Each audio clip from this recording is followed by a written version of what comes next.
사도행전 13장 13절로 23절 말씀을 통해서 지난주에 이어서 사울과 다윗이라는 제목을 가지고 말씀의 은혜를 나누기를 원합니다. 베드로와 바울이 살았던 시대로 돌아갔다고 가정을 해봅니다. 그리고 그 당시 사람들에게 이런 인터뷰를 해본다고 가정해 보세요. 베드로와 바울 시대 사람들에게 이렇게 묻습니다. 지금부터 약 2000년 후에 사람들은 지금 살아있는 사람들 중에 누구를 기억하게 된다고 생각하십니까? 하면은 그 당시의 사람들이 분명히 이렇게 말했을 것입니다. 그야 로마 황제 시드나 또 로마 황제 네로를 기억하겠지요. 이렇게 대답할 것입니다. 또 이런 질문을 했을지요. 그러면은 베드로나 바울 혹은 마리아 등은 어떻겠습니까? 하면은 사람들은 뭐라고 대답할 것 같아요? 에이, 누가 그런 사람을 기억해요? 그런 시시한 사람을. 아마 이렇게 분명히 답을 했을 것입니다. 어떻습니까? 2000년이 지난 지금 어떤 사람들이 기억되고 있습니까? 많은 사람들이 사랑하는 자녀들의 이름을 지을 때에 베드로, 피터라고 그러죠. 바울, 폴, 곧 메리, 마리아 이름을 씁니다. 반면에 개나 고양 이름을 쓸 때에 시제나 네로라고 부르죠. 그러니까 정말로 기억되는 사람은 누구였느냐? 로마 시제나 네로가 아니죠. 그 당시 사람들에게는 별 볼 없이 보였던 바울, 베드로 그리고 마리아 등이 오늘날 우리들에게 많은 신앙의 도전을 주고 있지요. 여러분, 인생은 달리기로 비유하죠. 스타링이 좋거나 중간에 잘 달린 것도 중요하지만 정말로 중요한 것은 골인 지점에서 잘해야 합니다. 1등으로 골이 난 사람이 1등을 하게 되는 것이지 처음에 1등을 한다든지 중간에서 1등을 한다고 해서 1등이 될 수 없습니다. 골인 지점에 1등으로 들어갈 때에 그 사람이 처음에 늦었든 중간에 늦었든 상관없이 골인 지점에서 1등한 사람이 1등하는 거예요. 그래서 지난 주일에 말씀드린 대로 삶이란 어떻게 시작하느냐가 아니라 어떻게 마치느냐가 중요한 거예요. 누가복음 16장에 보면은 극과 극의 삶을 살았던 사람들이 나오고 있지요. 누가복음 16장 19절입니다. 한 부자가 있어 자색 옷과 고운 베옷을 입고 날마다 호화롭게 즐기더라. 자색 옷은 당시의 최고가의 겉옷입니다. 고운 베옷은 당시 최고가의 속옷입니다. 그러니까 최고가의 속옷과 겉옷을 입고 매일같이 화려한 날들을 보냈습니다. 그 사람이 살았던 삶의 내용은 이 세상 모든 사람들의 노망이지요. 또 하나의 인생이 나옵니다. 16장 20절 21절이죠. 그런데 나사로라 이름하는 한 거지가 헌데투성이로 그 대문 앞에 버려진 채 그 부자의 상에서 떨어지는 것으로 배불리려 하며 심지어 개들이 와서 그 헌들을 핥더라. 또 하나의 사람이 나오는데 그 사람의 이름은 나사로라 이렇게 이름이 나옵니다. 그런데 그 나사로는 버려져서 그 부자 최고가의 옷을 입고 날마다 허울한 삶을 살아가는 그 부자 대문에 버려져서 그 부자가 먹고 남은 음식으로 연명하며 살았다 그 말이죠. 목욕하지 못하고 먹지 못하고 그러다 보니까 온몸에 종괴가 나서 개들이 와서 그 종괴를 핥는 그런 비참한 인생을 최악의 삶을 살았던 것이죠.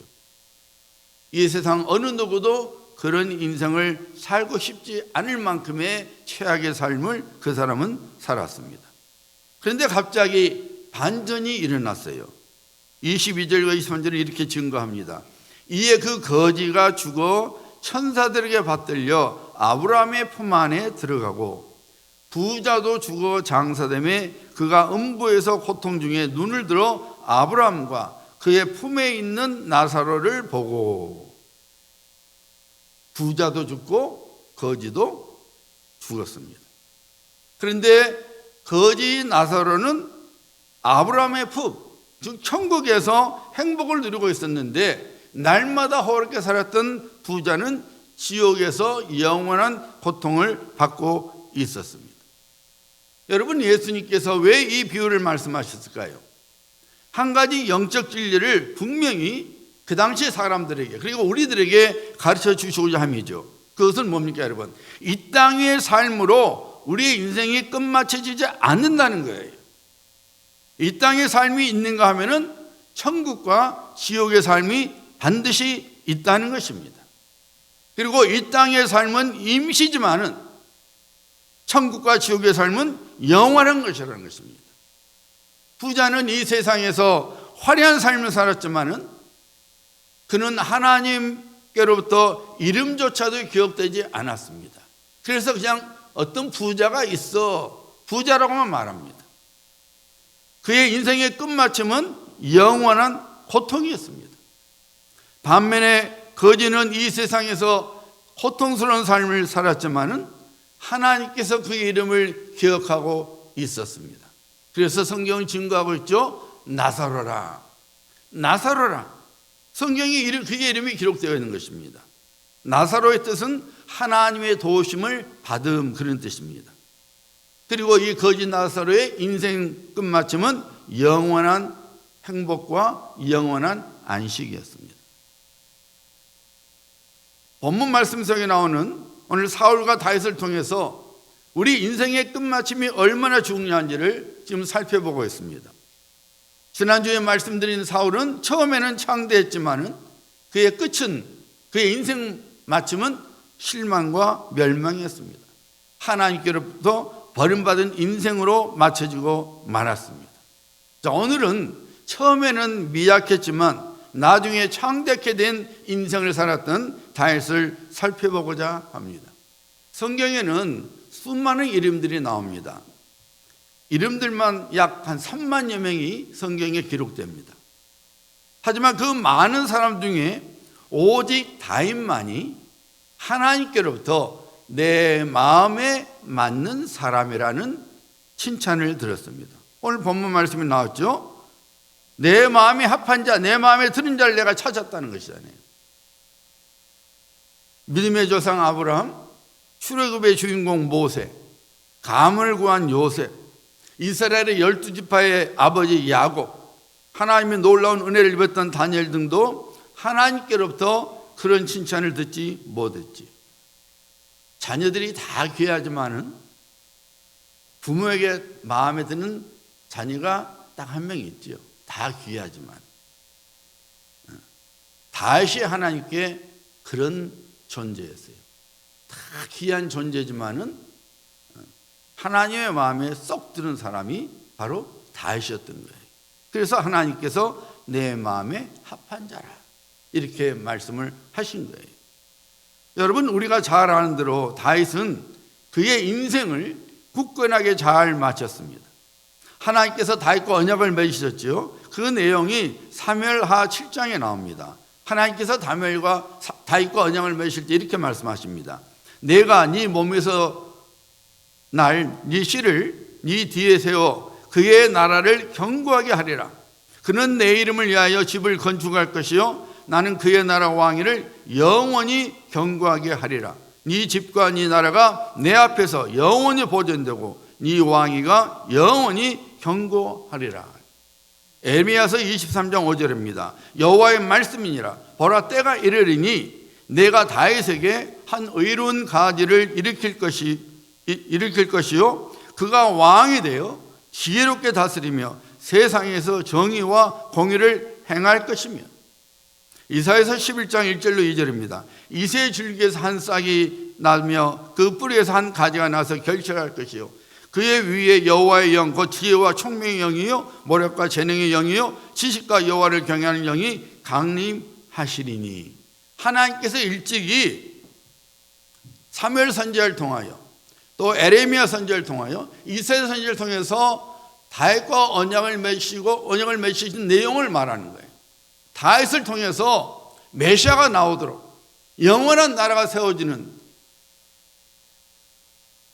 자손이 나올 것을 하나님께서 다윗과 언약으로 맺으셨어요. 그리고 그것을 구약의 선지자들이 증거합니다. 오늘도 보면은 사도 바울이 하나님과 다해서 언약 내역을 증거하고 있죠. 오늘 본문 말씀 23절 보시길 바랍니다. 하나님이 약속하신 대로 이미 사무엘 선지자를 통해서 에레미야 선지자를 통해서 이사 선지자를 통해서 말씀하신 대로 그 말이죠. 약속하신 대로 이 사람의 후손에서 이스라엘을 위하여, 이 사람은 누굽니까? 다윗의 후손에서 이스라엘을 위하여 구주를 세우셨으니 곧 예수라. 메시아신 예수 그리스도께서 다윗의 가계를 통해 이 땅에 오셨지요. 오늘 아침에는 사울과는 달리 다윗이 어떻게 그의 인생을 잘 마쳤는지, 어떤 인생을 살았기에 하나님 마음에 합한 자라는 칭찬을 들었는지 그 다윗의 인생을 살펴보기를 원합니다. 첫째로 여러분, 다윗은 하나님을 경외하는 삶을 살았습니다. 다윗은 그의 인생 속에서 시종일관 하나님을 두려워하는 마음으로 살았습니다. 다윗이 골리앗을 죽인 후에 이스라엘 백성들로부터 큰 칭송을 받았지요. 그의 인기가 하늘을 치솟았습니다. 그러자 사울 왕이 갑자기 불안해졌어요. 자기보다 다윗의 인기가 높아지니까 불안해진 것입니다. 그래서 자연스럽게 다윗을 시기하고 미워하게 되니까 그만 악한 영이 사울의 마음에 들어오고 말았죠. 여러분, 성경은 분명히 마귀를 대적하라 그랬습니다. 싸우라 그랬어요. 그 마귀가 절대로 우리가 틈을 내 보이기 전에는 우리 안에 못 들어옵니다. 우리가 죄를 범하고 우리 안에 시기와 질투하고 불평하고 원망해서 우리의 마음에 틈을 보여주면 악한 영이 그때 들어와요. 그래서 우리의 마음을 빼앗아 버립니다. 하나님의 은혜를 빼앗아 버립니다. 믿음을 죽여버립니다. 사울 왕이, 하나님으로부터 기름 부음을 받은 사울 왕이 다윗을 시기하고 질투하니까 그 틈을 타서 악한 영이 사울 왕에게 들어오고 말았습니다. 그 후로 사울 왕이 어떻게 했어요, 여러분? 왕이 백성을 다스린 게 아니라 다윗을 죽이고자 잡으러 다녔어요. 왕이 왕 노릇을 못하고 엉뚱한 짓을 한 것이죠. 하루는 엔게디 광야에 사울 왕이 있었잖아요. 역시 다윗을 죽이려고 했던 거죠. 사울 왕이 볼일 보고 있었을 때에 다윗이 죽일 수 있는 찬스가 있었어요. 다윗이 그 뒤에 있었잖아요. 그냥 창을 들어서 찔러 죽여버리면 되는 거예요. 그런데 다윗이 그렇게 하지 않았어요. 왜 그랬어요, 여러분? 사울 왕이 하나님께로부터 기름을 부음을 받았으니 내가 하나님께서 기름 부은 왕을 죽일 수 없다. 그것은 하나님 앞에 죄를 범하는 것이라는 거예요. 그래서 사울 왕을 죽이지 않았습니다. 나중에 여러분 또 십광야에서 사울 왕과 그의 부하들이 다 잡아왔어요. 그때에 이 다윗의 그 부하가 드디어 하나님 여호와께서 당신에게 이 복수할 기회를 주셨습니다. 내가 당신을 위하여 저 사울 왕을 이 창으로 찔러 죽여버리겠습니다. 그랬잖아요.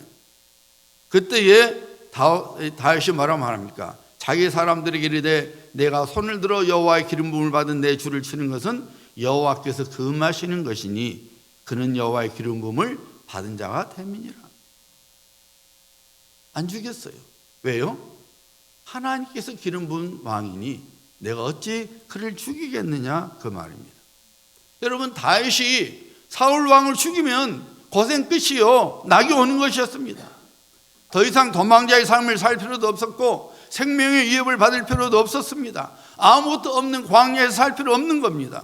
더 나아가서 사울 왕이 죽으면 이스라엘 백성들이 자기를 칭송하기 때문에 자기가 왕이 되어서 이제는 떵떵거리면서 살 수 있었던 거예요. 하지만 다윗은 자신을 먼저 이해하지 않았습니다. 자기 중심으로 살지 않았습니다. 다윗에게는 늘 하나님께서 먼저였습니다. 자기의 안위보다는 하나님의 뜻이 더 중요했습니다. 자신의 편안함보다는 하나님의 뜻이 더 중요했습니다. 자신이 잘 살아보겠다는 것보다는 하나님을 두려워하는 마음으로 살았던 것입니다. 그래서 하나님께서 기름 부어서 왕이 된 사울을 자기 손으로 죽일 수 없다고 말한 것이죠. 사랑하는 성도님들, 여러분들은 하나님을 두려워하십니까? 아니면 사람을 두려워하십니까? 아니면 환경을 두려워하고 있습니까? 하나님을 위하는 삶을 살아가고 계십니까? 아니면 나 자신을 위하는 삶을 살아가고 계십니까? 여러분이 믿음의 길에서 벗어나지 않고 끝까지 굳건하게 성도에 마땅한 삶을 살아가고자 원하신다면 여호와를 경외하는 삶, 하나님을 경외하는 삶, 하나님을 두려워하는 삶을 살아가셔야 합니다. 잠언 9장 10절 말씀이죠. 여호와를 경외하는 것이 지혜의 근본이요 거룩하신 자를 아는 것이 명천이니라. 우리 예수님께서도 몸을 죽일 수 있는 사람을 두려워하지 말고 몸과 영혼을 능히 죽일 수 있는 하나님을 두려워하라고 경고하셨습니다. 여러분, 하나님을 경외하는 것이 무엇입니까? 하나님께서 너무 높으신 분이어서 우리가 감히 그분 앞에 어떤 거역의 모습이나 어떤 불편한 모습을 보이지 않냐고 온전히 그의 말씀에 순종하는 모습이 바로 하나님을 경외하는 거예요. 하나님을 경외하는 믿음을 가진 성도가 어떤 환경과 상황 속에서도 믿음을 타협하거나 포기하지 않습니다.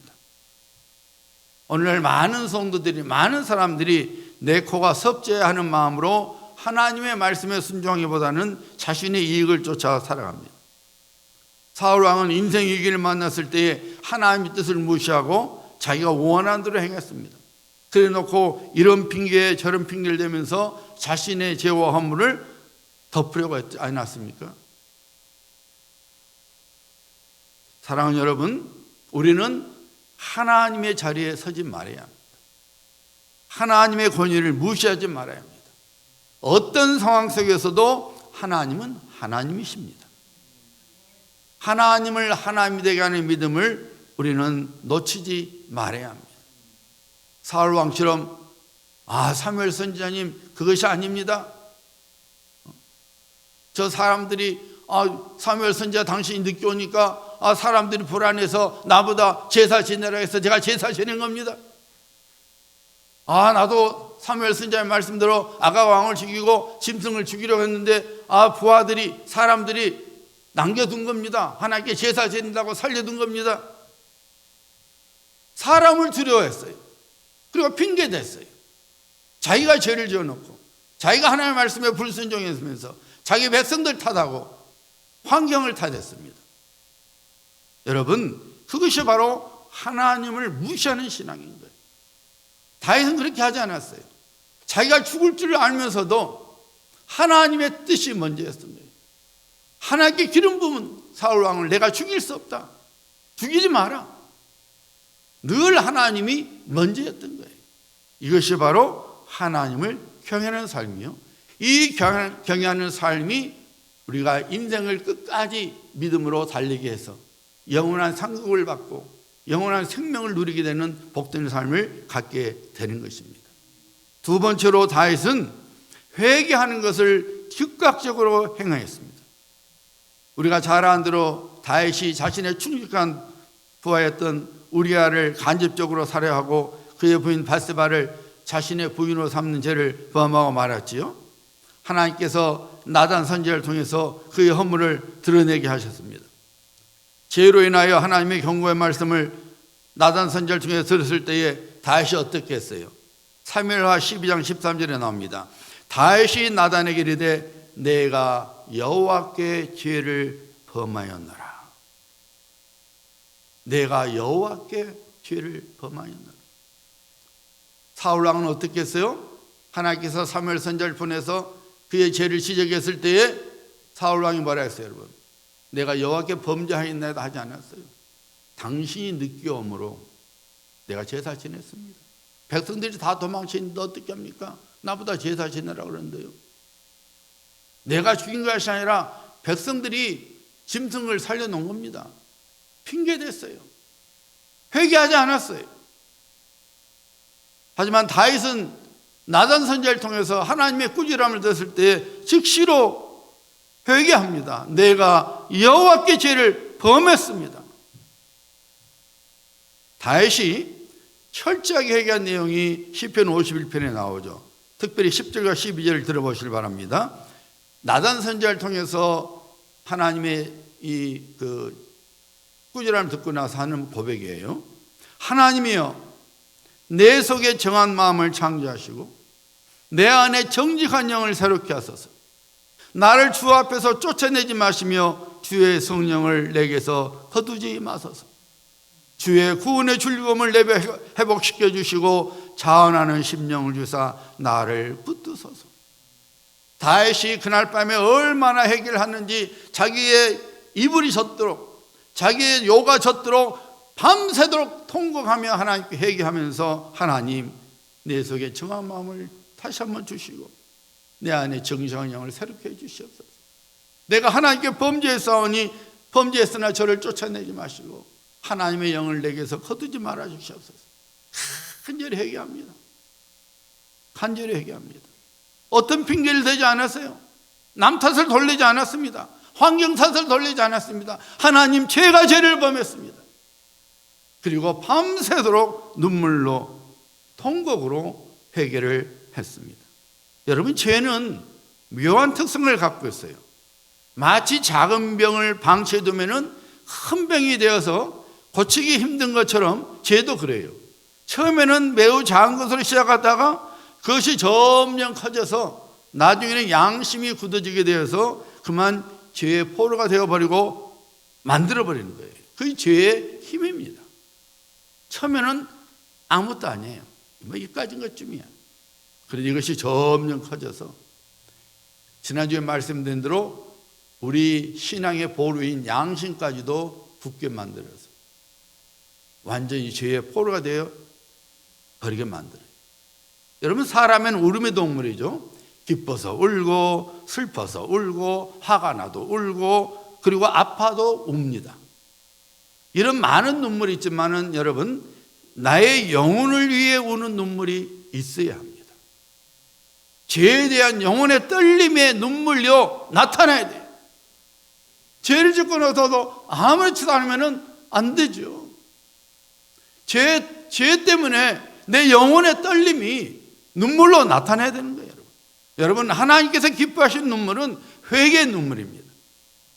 하나님의 말씀 우리 마음을 찌르고 성령께서 우리 마음을 만져주실 때에 우리는 즉각적으로 회개해야 합니다. 내 탓이 아니야, 환경 탓이야, 내 탓이 아니야, 저 사람 탓이야, 내 탓이 아니야, 상황이 그렇게 된 것이지 등등으로 사울 왕처럼 죄를 덮으려 하지 말아야 합니다. 다윗처럼 회개의 눈물로 하나님께 나가야 합니다. 하나님, 하나님께 제가 죄를 범하였나이다. 긍휼하심으로 제 허물을 사하여 주시옵소서 라고 우리 마음의 옷을 찢어야 합니다. 여러분, 회개하는 심령으로 살아가는 사람은 결코 마음이 완악하게 굳어지지 않습니다. 회개하는 심령으로 살아가면 결코 믿음의 길에서 벗어나지 않습니다. 끝까지 우리가 마땅히 달려가야 할 길을 달려가게 하는 것은 회개하는 심령이에요. 하나님의 자녀답게, 하나님의 일꾼답게 삶을 아름답게 마칠 수 있게 하는 것은 회개의 눈물입니다. 그러므로 우리는 다윗처럼 회개의 심령으로 살아가야 합니다. 회개의 삶을 살아가야 합니다. 세 번째로 다윗은 어떤 삶을 살았느냐? 하나님께 드리기를 기뻐하는 삶을 살았습니다. 아브라함이 믿음이 조상이 될 만한 신앙이 그에게 있었죠. 마음밭이 있었습니다.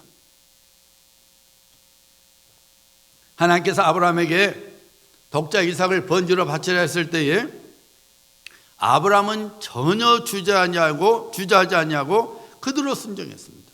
여러분, 아브라함에게 이삭은 어떤 자녀입니까? 100세에 낳은 아들이에요.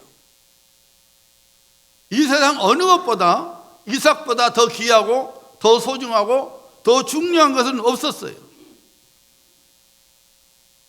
그를 통해서 하나님께서 말씀하신 대로 하늘의 별처럼 바닷가의 모처럼 많은 자손이 나올 건데 다시 말씀드리면은 아브라함에게는 이삭은 소망이요, 기대감이요, 그냥 복 자체였던 거예요. 그런데 하나님께서 어느 날 아브라함에게 그 이삭을 번제로 바치라고 하십니다. 정말로 하나님께서 이삭을 번제물로 삼으려고 겁니까? 아니지요. 우리는 알잖아요. 하나님께서는 아브라함의 마음을 보기를 원하셨던 거예요. 그 아들 이삭보다 하나님을 더 경외하는지, 하나님의 말씀을 더 믿는지 그것을 시험해보자 했던 거예요. 그래서 이미 하나님께서 순양을 이미 예배해 두셨잖아요. 다 예배해 두셨어요. 그리고 시험하신 거예요. 혹시라도 이삭을 우상으로 삼고 있지 않는지. 여러분 자녀를 우상으로 삼으면 안 됩니다. 내가 그래도 믿을만 하면 저놈뿐이 없어. 제가 내 인생 책임져 줄 거야. 천만의 말씀이에요, 여러분. 천만의 말씀이에요. 하나님께서 책임져 주시지 않으면 안 돼요, 여러분. 절대로 그 어느 것을 하나님보다 더 위에 두면 안 됩니다. 우상되는 거예요. 우상으로 삼으면 여러분, 하나님은 반드시 무너뜨려 버리십니다. 사랑하시기 때문에. 우리가 멸망당하면 안 되니까. 하나님께서 바로 아브라함을 테스트하신 거예요. 그런데 여러분, 놀랍게도 아브라함은 전혀 주저하지 않냐고 이삭을 번제물로 바치러 가지 않았습니까? 그만큼 아브라함에게는 하나님을 경외하는 마음, 하나님의 약속의 말씀을 믿는 믿음이 있었던 거죠. 그러니 그가 믿음의 조상이 된 것이죠. 다윗에게도 그런 마음이 있었어요. 아브라함이 가장 귀한 것을 하나님께 드릴 수 있었던 것처럼 다윗 역시 하나님께 가장 소중한 것을 드릴 수 있었습니다. 다윗도 하나님께 아브라함처럼 드리기를 기뻐했어요. 그 증거가 역대상 22장 14절에 나옵니다. 이 말씀의 배경이 이렇죠. 다윗이 어느 날 왕이 되어서 궁전에 있는데 하나님의 법궤가 있는 성막을 보게 된 거예요. 그러니까 다윗의 마음이 안 좋았던 거예요. 나는 이렇게 좋은 궁궐에 있는데 하나님의 법궤가 저 성막에 있구나, 텐트 속에 있구나. 마음이 아픈 거예요. 그래서 내가 하나님을 위하여 내가 성전을 지으리라. 그리고 성전을 짓고자 했잖아요. 그런데 하나님께서 막으셨죠. 네가 아니라 네 아들 솔로몬이 짓게 할 거다. 여러분, 웬만한 사람 같으면 여러분 그래도 해요. 왜요? 내가 생색내야 되는데 솔로몬이 지으면 아니잖아요. 내가 생색내면 하나님, 그래도 내가 하나님을 위해 하겠습니다. 하나님 하지 말라도 해요. 말로는 그러죠. 내가 하나님을 위해 샀다 그러니까. 하나님 싫어하시는데. 왜? 결국은 자기 생색을 내야 되는 거예요. 근데 여러분, 다시 그렇게 하지 않아요? 근데 여러분 보세요. 솔로몬은 이렇게 나중에 이렇게 말합니다. 내가 환난 중에 여호와의 성전을 위하여 금 10만 달란트와 은 100만 달란트와 녹과 철을 그 무게를 다 쓸 만큼 심히 준비하였고 또 제목과 돌을 준비하였으니. 다윗이 솔로몬에게 이제 그 성전 짓는 사명을 맡겨요. 그리고 그 성전 지을 수 있도록 내가 이 많은 걸 준비했다고 말씀하는데, 내가 환난 중에 이렇게 말합니다. 환난 중에, 이 환난 중에 말로 히브리 말로는 이 베아네인데 무슨 말 뜻이냐면은 극심한 열심으로 그 뜻이에요. 여러분. 내가 극심한 열심으로 하나님의 성전을 짓도록 이렇게 금과 은과 녹과 철과 제목과 돌을 준비해 뒀다는 거예요. 그것이 동일한 내용이 역대상 29장 2절과 3절에 나옵니다. 내가 다시 자신을 말하는 거예요. 내가 이미 내 하나님의 성전을 위하여 힘을 다하여 준비했다고 그래요. 힘을 다하여 준비하였나니 이렇게 말합니다. 내 하나님의 성전을 사모함으로 내가 사유한 금 은으로 내 하나님의 성전을 위하여 드렸노니. 다윗은 극심한 열심으로 준비한 것을 하나님께 드렸습니다. 금만 해도 10만 달란트라 그랬어요, 여러분.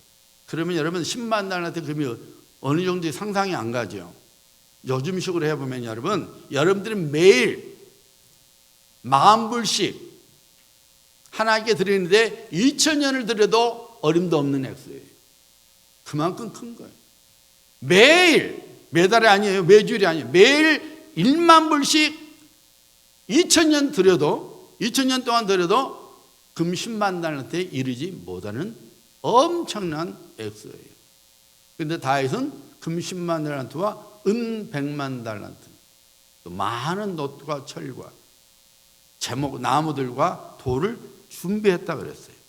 그런데 여러분, 다윗이 이런 많은 것들을 하나님께 드렸으면서도 이렇게 고백하지요.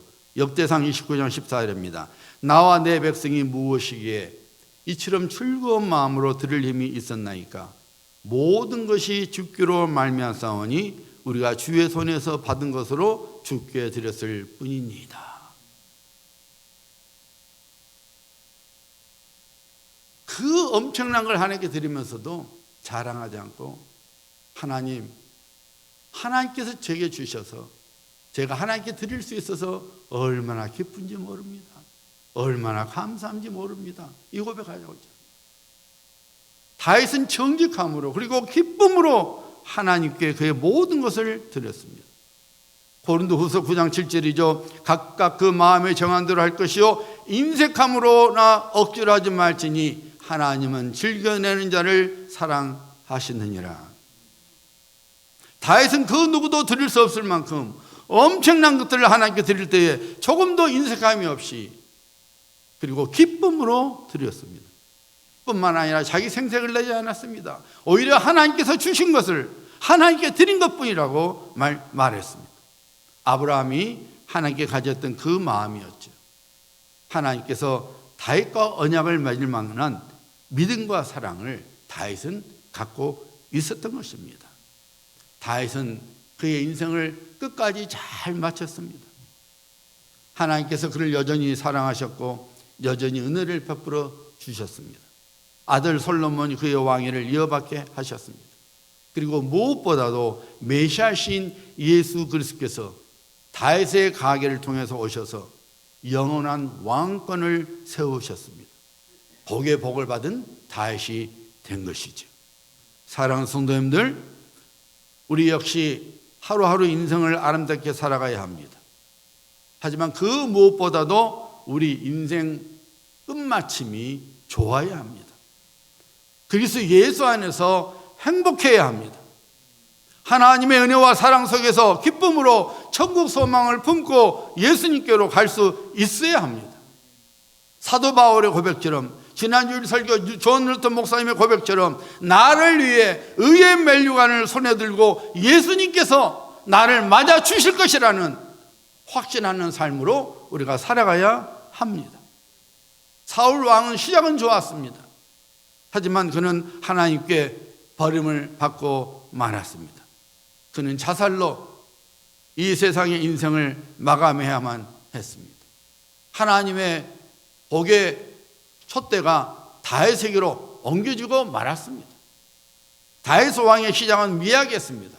형들로부터 천덕꾸러기 대접을 받았고 냄새 풀풀 나는 짐승들과 사는 목동에 불과했습니다. 하지만 그는 이스라엘 역사상 가장 존경을 받는 왕이 되었고 이스라엘의 영광을 가져왔습니다. 그래서 아직도 이스라엘 사람들은 메시아가 오시면 다윗 왕 시대가 다시 올 거라고 믿고 있어요. 그만큼 다윗은 이스라엘 백성들에게 영웅이었고 영광이었던 것이죠. 그러나 그 무엇보다도 소중한 것은 하나님의 마음에 합한 자가 되었습니다. 그를 통해서 메시아신 예수 그리스도께서 오셨고 그를 통한 하나님의 언약이 이루어졌다는 사실인 것입니다. 다윗은 영광의 자리에 들어가는 인생을 살았다는 거예요. 영원한 영광 누리는 복된 자리에 다윗은 들어갈 수 있었다는 것입니다. 사랑하는 성도님들, 여러분들은 여러분의 인생을 어떻게 끝마치고 싶습니까? 사울의 인생입니까? 아니면 다윗의 인생입니까? 다윗처럼 삶의 마지막까지 하나님께로부터 쓰임을 받는 삶을 살아가셔야 합니다. 하나님의 복의 통로가 될 뿐만 아니라 하나님의 영광 속에 들어가시는 성도님들이 되셔야 합니다. 여러분의 인생을 끝까지 잘 맞추시길 바랍니다. 하나님을 경외하는 마음으로, 날마다 회개하는 심령으로, 하나님께 드리기를 기뻐하는 마음으로 하루하루 인생을 살아가셔서 끝까지 여러분의 인생이 주님 앞에 서는 그 자리까지 갈 수 있도록 믿음의 삶을 살아가시는 우리 귀한 성도님들 되시기를 예수님의 이름으로 축복합니다.